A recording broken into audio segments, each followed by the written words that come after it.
Welcome to Shivaji studio. నా పేరు శివాజీ. ఈరోజు మన టాపిక్ పిఠాపురం గ్రౌండ్ రిపోర్ట్ గురించి చర్చించుకుందాం. మీకు ఈ వీడియో నచ్చినట్లయితే లైక్ చేయండి, షేర్ చేయండి, ఛానల్ మాత్రం సబ్స్క్రైబ్ చేసుకోవడం మర్చిపోవద్దు. ఇక వివరాల్లోకి వెళ్తే, కాకినాడ పార్లమెంటు పరిధిలోని పిఠాపురం అసెంబ్లీ నియోజకవర్గం నుంచి జనసేన అధ్యక్షుడు పవన్ కళ్యాణ్ పోటీ చేస్తున్న సంగతి అందరికీ తెలిసిందే. ఇప్పుడు పవన్ కళ్యాణ్ బలమెంత, బలగమెంత, ప్రత్యర్థి పార్టీ వైఎస్ఆర్సీపీ బలాలేమిటి, బలహీనతలేమిటి, గెలిచేది ఎవరు, ఎంత మెజారిటీ రావచ్చు అనే విషయాన్ని, నాకున్న సమాచారాన్ని మీకు అర్థమయ్యేటట్లు చెప్పే ప్రయత్నం చేస్తాను.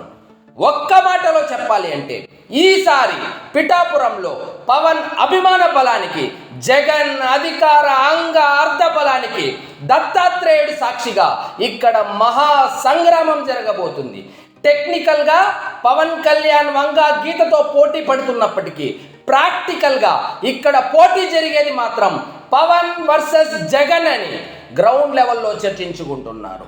ఇప్పుడు అధికార పార్టీ వైఎస్ఆర్సీపీ అనుకూల, ప్రతికూల అంశాలు ఏమిటో ఒక్కసారి చూద్దాం.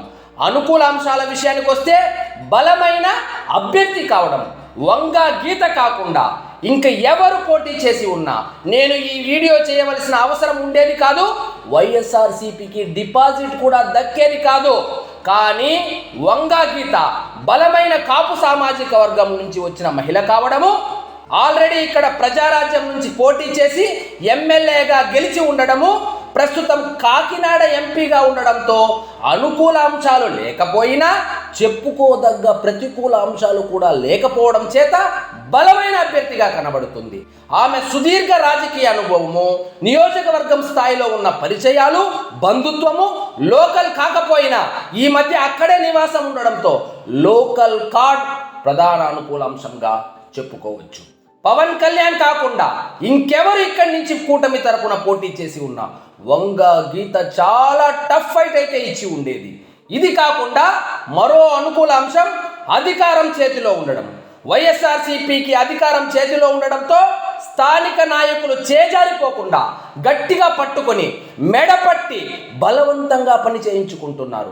గెలిస్తే ఎమ్మెల్సీ ఇస్తాం, రాజ్యసభ ఇస్తాం, నామినేటెడ్ పోస్టులు ఇస్తామని ఒకవైపు తాయిలాలు ఇచ్చి మరోవైపు పార్టీ మారకుండా తాళం వేసి పట్టుకోవడంతో అంతర్గత విభేదాలు పార్టీలో తారాస్థాయిలో ఉన్నప్పటికీ అధికారం చేతిలో ఉండడం చేత బయటకు కనబడకుండా జాగ్రత్తగా మేమంతా ఒక్కటే అని ప్రచారం చేసుకుంటూ ఉండడము, పోల్ మేనేజ్మెంట్కి ఎలాగో అధికారం సహాయపడుతుంది కాబట్టి ఇది మరో అనుకూల అంశంగా చెప్పవచ్చు. ఇది కాకుండా అర్ధబలం ఇక్కడి నుంచి పోటీ చేస్తున్నది పవన్ కళ్యాణ్ కావడం చేత మిథున్ రెడ్డి ఒకవైపు, ద్వారంపూడి చంద్రశేఖర్ రెడ్డి ఒకవైపు, అయోధ్య రామిరెడ్డి ఒకవైపు, ఏకంగా జగన్ రెడ్డి ఒకవైపు పవన్ కళ్యాణ్ని ఎలాగైనా ఓడించాలి, ఎంత ఖర్చైనా పర్లేదని లోకల్ కాపు నాయకులను, పార్టీ నాయకులను ఉసిగొల్పి వాళ్లకు కావలసిన ఆర్థిక సహాయం చేస్తుండడం అనుకూల అంశమే. ఇదిలా ఉండగా వాలంటరీ వ్యవస్థ, జగన్ రెడ్డి బ్రహ్మాస్త్రమైన వాలంటరీ వ్యవస్థ పిఠాపురంలో చాలా బలంగా పనిచేస్తుంది. వీళ్లను కాకినాడ పార్లమెంటు అభ్యర్థి చలమలశెట్టి సునీల్ మానిటర్ చేస్తూ వాళ్లను నయానో భయానో పని చేయించుకుంటూ ఉండడం మరో ప్రధాన అనుకూల అంశంగా చెప్పొచ్చు. చివరగా సంక్షేమ పథకాలు. ఈ నియోజకవర్గంలో మెజారిటీ ప్రాంతం రూరల్ కావడం చేత దాదాపు 70 నుంచి 80% కుటుంబాలు ఏదో ఒక పథకం ద్వారా లబ్ధి పొంది ఉండడం చేత ఎంత కాదన్నా వైఎస్ఆర్సీపీని తక్కువ అంచనా వేయలేము. అభివృద్ధి శూన్యమైన సంక్షేమం మాత్రం చెప్పుకోదగ్గ రీతిలో ఉండడం కూడా వైఎస్ఆర్సీపీకి అనుకూల అంశంగా చెప్పవచ్చు. ఈ 5 అనుకూల అంశాలతో వైఎస్ఆర్సీపీ కొంతమేరకు బలంగానే కనబడుతుంది. ఇక ప్రతికూల విషయాలకు వస్తే, అభివృద్ధి అనే మాట పిఠాపురం మొత్తం భూతద్దంలో వెతికినా కనబడకపోవడము, సిట్టింగ్ ఎమ్మెల్యే పోకడ వలన వైఎస్ఆర్సీపీకి ఈ నియోజకవర్గంలో చాలా వరకు డ్యామేజ్ జరిగింది అని చెప్పవచ్చు. మరో ప్రతికూల అంశం ముద్రగడ చేరిక. ఎవరైనా పార్టీలో చేరితే పార్టీకి బలం చేకూరుతుంది, కానీ ప్రపంచంలో ఎక్కడా లేని విధంగా ముద్రగడ చేరిక ముందు వరకు కొంచెం బలంగా ఉన్న పిఠాపురం వైఎస్ఆర్సీపీ ఆయన చేరికతో గ్రాఫ్ అమాంతం పతనమైంది అని చెప్పవచ్చు. దానికి కారణం ఆయన మీద వ్యక్తిగతంగా సొంత కులంలో ఒకవైపు, బీసీ ఎస్సీల్లో మరోవైపు తీవ్ర వ్యతిరేకత ఉండడం. ఇది చాలదు అన్నట్టు అంతర్గత కొమ్ములాటలు. పేరుకు మండలానికి ఒక ఇన్ఛార్జ్, గ్రామానికి ఒక ఇన్ఛార్జ్, వార్డుకు ఒక ఇన్ఛార్జ్, ఇంటికి ఒక ఇన్ఛార్జ్. కానీ వీళ్ళ మధ్య సఖ్యత లేకపోవడంతో అసలు పిఠాపురం వైఎస్ఆర్సీపీలో ఏం జరుగుతుందో అర్థం కావడం లేదు. పేరుకు చలమలశెట్టి సునీల్, వంగ గీత ఎంపీ ఎమ్మెల్యే అభ్యర్థులు పైకంతా సవ్యంగా కనిపిస్తున్నా లోపల మాత్రం 2019లో ప్రత్యర్థులు కావడం చేతనో లేక ఆధిపత్య పోరో లేక ఇగోనో తెలియదు, కానీ ఇద్దరు మధ్య సఖ్యత మాత్రం కనబడడం లేదు. మరోవైపు ఎమ్మెల్యే దొరబాబు వర్గము పైకి ప్రచారంలో పాల్గొంటున్నా లోపల ఏం జరుగుతుందో వంగా గీతకు తప్ప ఎవరికీ తెలియదు. ఇవన్నీ ఒక ఎత్తు అయితే ముద్రగడ పద్మనాభం అనే ఎక్స్ట్రా లగేజ్ను మోయలేక వైఎస్ఆర్సీపీ అభ్యర్థి వంగా గీత సతమతమవుతున్నారు. అన్ని నియోజకవర్గాల్లో లాగే ఇక్కడ కూడా తీవ్ర ప్రభుత్వ వ్యతిరేకత కనబడుతుండడం చేతనే అభ్యర్థిని మారిస్తే కొంతవరకు దిద్దుబాటు చేయవచ్చు అనే విశ్వాసంతో మొదటి విడతలోనే అభ్యర్థిని మార్చడం జరిగింది. కానీ వ్యతిరేకత ఎన్నికలు సమీపించే కొద్దీ ఇంకా పెరుగుతుంది, కానీ తగ్గుతున్నట్లయితే నాకు కనబడడం లేదు. ఇన్ని అనుకూల మరియు ప్రతికూల అంశాలతో అధికార పార్టీ పవన్ కళ్యాణ్ వచ్చే ఎన్నికల్లో ఢీకొట్టనుంది. ఇప్పుడు పవన్ కళ్యాణ్ అనుకూల మరియు ప్రతికూల అంశాలు ఒక్కసారి చూద్దాం. నియోజకవర్గం ఎంపిక పిఠాపురం నుంచి పోటీ చేస్తున్నా అని మనకు ఇప్పుడు ప్రకటించాడు. కానీ పవన్ కళ్యాణ్ మాత్రం అక్కడి నుంచి పోటీ చేయాలని 2 సంవత్సరాల ముందే డిసైడ్ అయి పిఠాపురం ఇన్ఛార్జిని మార్చిన రోజే సగం జనసేన గెలిచినట్లయింది. ఇన్ఛార్జిగా ఇప్పటి కాకినాడ జనసేన పార్లమెంటు అభ్యర్థిని పంపి అక్కడి పరిస్థితులు మెల్లగా చెక్కబెట్టడం మొదలుపెట్టాడు. ఇతను వెళ్ళి పిఠాపురంలో అద్భుతాలు చేశాడు అని నేను చెప్పను, కానీ గాజు గ్లాసు గుర్తు ఇతను జనాల్లోకి తీసుకెళ్లిన విధానం మాత్రం అభినందించవలసిందే. మారుమూల గ్రామాల్లో సైతం ఎవరిని అడిగినా మా గుర్తు గలాస్ అని చెబుతుండడంతో మరో సగం గెలిచినట్లయింది. ఈ అంశం పవన్ కళ్యాణ్కు ప్రధాన అనుకూల అంశంగా చెప్పవచ్చు. ప్రత్యర్థులను కన్ఫ్యూజ్ చేయడము. వాస్తవానికి జగన్ రెడ్డి మరియు చంద్రబాబు సైతం పవన్ కళ్యాణ్ భీమవరం నుంచే పోటీ చేస్తాడని భావించారు. జగన్ భీమవరంలో పవన్ కళ్యాణ్ ఓడించడానికి కావలసిన యాక్షన్ ప్లాన్ మొత్తం రెడీ చేసుకున్నాడు. ఉదాహరణకు సంక్షేమ పథకాల లబ్ధిదారులను వెతికి పట్టుకొని గోదావరి జిల్లాల్లో అత్యధికంగా సంక్షేమ పథకాలు అందిన నియోజకవర్గం ఏదైనా ఉంది అంటే అది భీమవరం. మరోవైపు ఎలక్షన్ ముందు పవన్ కళ్యాణ్కి షాక్ ఇవ్వడానికి జనసేన తెలుగుదేశం నాయకులు అందరినీ భీమవరం ఇన్ఛార్జ్ గ్రంథి శ్రీనివాస్ డీల్ చేసి పెట్టుకుని రెడీగా ఉన్నాడు. పవన్ కళ్యాణ్ని ఓడించడానికి కావలసిన అన్ని సదుపాయాలు రెడీ చేసుకుని భీమవరంలో కూర్చుని ఉంటే పవన్ కళ్యాణ్ వీళ్లను కన్ఫ్యూజ్ చేసి పిఠాపురంలో బరిలో దిగాడు. ఇప్పుడు పవన్ కళ్యాణ్ ఎదుర్కోవడానికి యాక్షన్ ప్లాన్ వేసేంత సమయం వైఎస్ఆర్సీపీకి లేకపోవడం జనసేనకు బాగా కలిసి వచ్చే అంశంగా చెప్పవచ్చు.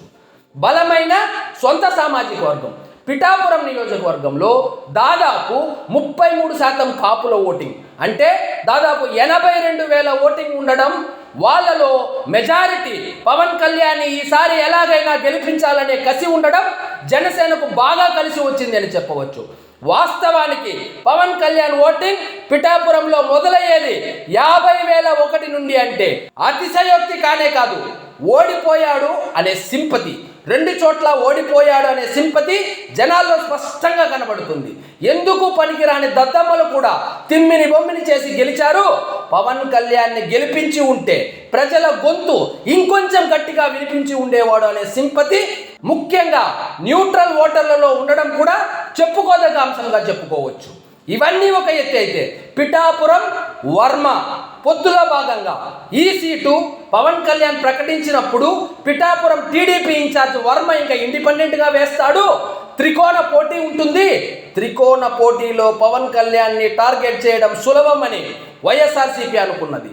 అసలు ఆ వర్మ గురించి తెలిసి పవన్ కళ్యాణ్ పిఠాపురం ఎందుకు ఎంచుకున్నాడు అని జన సైనికులు సైతం ఆశ్చర్యం వ్యక్తం చేయడం అందరం చూసాం. వీటన్నింటినీ తారుమారు చేస్తూ వర్మ పవన్ కళ్యాణ్కి పిఠాపురంలో ఇస్తున్న సపోర్ట్ నవ్వుతో నభవిష్యత్ అంటూ సాగుతోంది.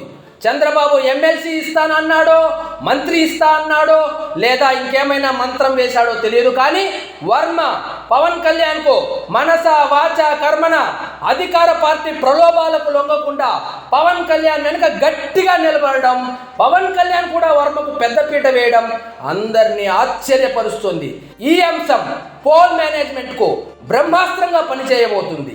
ఇక పిఠాపురంను గ్రాంటెడ్గా తీసుకోకపోవడము, 2019లో లాగా ఏదో నామినేషన్ వేశాము గెలిపిస్తారులే, ఎలాగూ టీడీపీతో పొత్తు ఉంది గెలిచేస్తాంలే అనే అలసత్వం ఎక్కడా కనబడడం లేదు. సీటు ప్రకటించినప్పటి నుంచి నామినేషన్ వేసేదాకా ఒక సాధారణ వ్యక్తి రాజకీయాల్లోకి వస్తే అతనికి ఎమ్మెల్యే టికెట్ వస్తే ఏమి చేస్తాడో, అలాగే పవన్ కళ్యాణ్ కూడా అందరినీ కలుపుకొని వెళ్తూ పొత్తు ధర్మానికి ఒక నిఘంటువులాగా పనిచేసుకుంటూ వెళ్తుండడం మరొక ప్రధాన అనుకూల అంశంగా చెప్పుకోవచ్చు. ఇది కాకుండా పిఠాపురంలో కలిసి వస్తున్న అంశం సామాజిక సమీకరణాలు.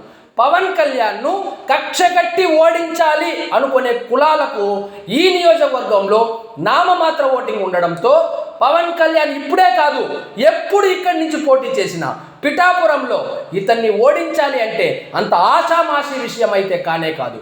ఇందుకు ప్రధాన కారణం ఇది కాపు డామినేటెడ్ నియోజకవర్గం అయినప్పటికీ బీసీ కులాలు అధికంగా ఉన్న నియోజకవర్గం కావడము, అందులోనూ పవన్ కళ్యాణ్ను ఇష్టపడే బీసీ కులాల సమ్మేళనం కావడంతో ఈ కుల సమీకరణాలు బాగా కలిసి వచ్చే అంశంగా పరిగణించవచ్చు.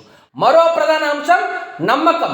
2019తో పోలిస్తే ప్రజల్లో పవన్ కళ్యాణ్పై నమ్మకం, విశ్వాసం పెరిగింది.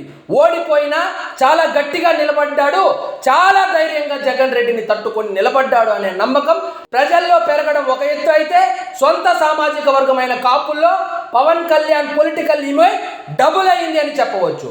పవన్ కళ్యాణ్ను ఎలాగైనా రాజకీయంగా కాపాడుకోవాలని కాపుల్లో బలమైన కసి పెరిగింది. ఈ నమ్మకం పిఠాపురంలో పవన్ కళ్యాణ్ను గెలిపించడంలో ప్రధాన పాత్ర పోషించనుంది. ప్రచారంలో దూసుకు వెళ్తుండడం, మామూలు రాజకీయ ప్రచారం కాకుండా పవన్ కళ్యాణ్ పిఠాపురంలో గెలిస్తే ఎలా అభివృద్ధి చేస్తాడు, పిఠాపురంకు పవన్ కళ్యాణ్ ఏ విధంగా ఉపయోగపడతాడనే విషయాన్ని జనంలోకి చాలా బలంగా తీసుకొని వెళ్ళడం. రాజకీయ సంబంధిత ప్రచారంలో వైఎస్ఆర్సీపీ కన్నా జనసేన 100 రెట్లు ఎక్కువగా తిరుగుతూ ప్రచారం చేస్తున్నారు.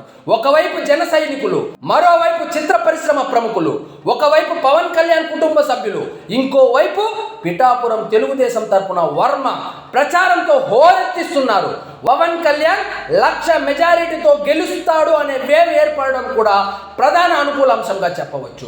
చివరగా పవన్ కళ్యాణ్లో ఈసారి గెలవాలి అనే కసి, పట్టుదల, 2019లో జరిగిన తప్పులను సరిచేసుకుంటూ ఎక్కడ తగ్గాలో తగ్గి అందరినీ కలుపుకుపోతూ ఒక ప్లానింగ్తో ముందుకు వెళ్తుండడంతో పిఠాపురంలో కులాలకు, మతాలకు అతీతంగా, ఆఖరికి పార్టీలకు అతీతంగా, ఉదాహరణకు వైఎస్ఆర్సీపీలో ఒక వర్గం ఎమ్మెల్యేగా పవన్ కళ్యాణ్కు వేద్దాం, ఎంపీగా కావాలంటే ఫ్యాన్ గుర్తుకు వేద్దామని చర్చించుకునే స్థాయిలో పవన్ కళ్యాణ్ పిఠాపురంలో తన ఎన్నికల వ్యూహ రచన చేయడం అన్నింటికన్నా పెద్ద అనుకూల అంశంగా చెప్పవచ్చు.